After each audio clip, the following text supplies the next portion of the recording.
السلام علیکم۔ تاریخ میں اپنا نام رقم کرنا ہے تو جوانی میں پھر نیند کو حرام کرنا پڑتا ہے، تنہائی میں پھر اللہ سے باتیں کرنی پڑتی ہے۔ ایسے ہی تاریخ میں اپنا وجود قائم نہیں رہتا، قرآن پاک کو سینے سے لگا کر پھر ہر قدم سوچ سنبھل کر اٹھانا پڑتا ہے۔ جوانی کو اللہ کی راہ میں قربان کر کے پھر خاموشی اختیار کرنی پڑتی ہے۔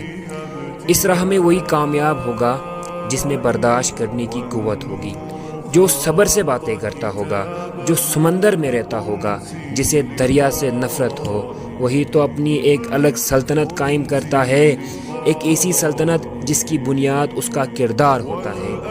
دنیا کی تعلیم سے تو انسان کے علم میں اضافہ ہوتا ہے، مگر دین کی تعلیم تمہیں روحانیت کا درس دیتی ہے۔ دین کی تعلیم انسان کی عقل میں اضافہ کرتی ہے۔ دین کی تعلیم ہمیں اصل مقصد سے وابستہ کرتی ہے، اور ہمارا اصل مقصد فقط اللہ کی رضا ہے۔ اس مقصد کو پورا کرنے کے لیے آدمی کو پہلے انسان بننا ہوگا، اور وہ انسان تب تک نہیں بن سکتا جب تک وہ حضرت محمد صلی اللہ علیہ وسلم کی سیرت کو اپنے دل میں نہ بسا لے۔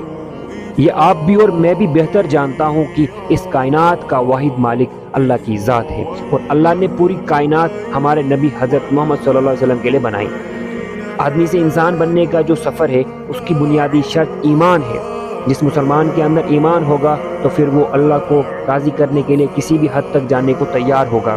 وہ ہر وقت اسی فکر میں ہوگا کہ کب اللہ کے دین کے لیے میں کچھ کر گزر جاؤں۔ خود کو مسلمان کہنے سے کوئی سچ مچ کا مسلمان نہیں بن جاتا۔ مسلمان وہ ہے جو ایک مقصد کے تحت کام کرتا ہو، اور اس کا مقصد صرف اور صرف اللہ کے دین کو پوری دنیا میں پھیلانا ہو۔ میں یہ سمجھتا ہوں کہ اگر کوئی یہ کام کر سکتا ہے تو وہ ایک مسلم نوجوان ہے، کیونکہ اللہ تعالیٰ نے اسے اسی مقصد کے لیے جوانی کا دور عطا کیا ہے۔ میری یہی کوشش ہے کہ مسلم نوجوان کو عہد شباب کے اصل مقصد کو سمجھا سکوں۔ عہد شباب سے مراد جوانی کا زمانہ ہے۔ یہ جو جوانی کا زمانہ ہے، اس میں ایک نوجوان یا تو تاریکی میں ڈوب جاتا ہے یا پھر وہ قوم کے لیے ایک تاریخ بن جاتا ہے۔ تاریکی سے مراد دنیا کی عیش و عشرت میں کھو جانا، دنیا کو دین سے زیادہ محبوب سمجھنا، اور تاریخ سے مراد آنے والوں کے لیے ایک مثال بن جانا۔ ذرا اب ہم اپنی جوانی پر غور کریں کہ ہم نے جوانی میں اللہ کو کیا دیا اور اللہ کے لیے کیا کیا۔ جب ہم اپنی جوانی کی طرف غور کرتے ہیں تو یہاں صرف اور صرف اللہ سے بغاوت نظر آتی ہے۔ میں بھی عہد شباب سے گزر رہا ہوں۔ ذرا اب میں خود پر غور کرتا ہوں کہ میں نے اللہ کے لیے کیا کیا، میں نے دین کے لیے کیا کیا، کون سی جد و جہد کی جس سے میں لوگوں کے دلوں پر راج کرتا ہوں، جس کو دیکھ کر میرا رب مجھ سے خوش ہو رہا ہو۔ ایسا میں نے ابھی کچھ کیا نہیں، ابھی میرا کوئی وجود نہیں، مجھے کوئی جانتا ہی نہیں۔ ابھی تو صرف مجھے میرا رب جانتا ہے کہ میں کیسا ہوں، میرے دل میں کیا ہے، یہ سب اللہ بہتر جانتا ہے۔ جوانی کا دور مستانی کا دور ہوتا ہے۔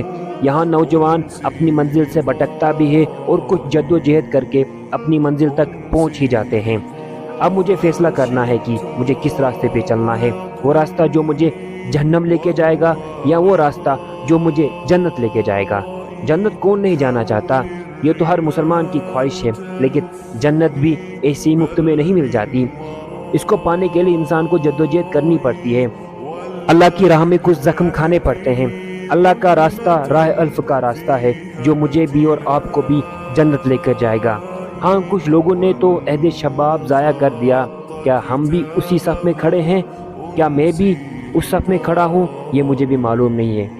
ہماری جوانی تو ایسی ہونی چاہیے تھی جس کو دیکھ کر انسان کیا فرشتے بھی آپ کے گواہ بن جائیں گے کہ اس نے عہد شباب کا حق ادا کیا ہے، اس نے جوانی میں اللہ کو راضی کیا ہے، اس نے جوانی میں نبی اکرم صلی اللہ علیہ وسلم کی سنتوں پر عمل کیا ہے، اس نے جوانی میں نبی اکرم صلی اللہ علیہ وسلم کی سیرت کو اپنایا ہے، اس نے جوانی میں دین کے لیے کچھ کام کیا ہے۔ اللہ تعالیٰ ہمیں عہد شباب کے اصل مقصد کو سمجھنے والا بنائے، جو مقصد ہے فقط رضائے الہی۔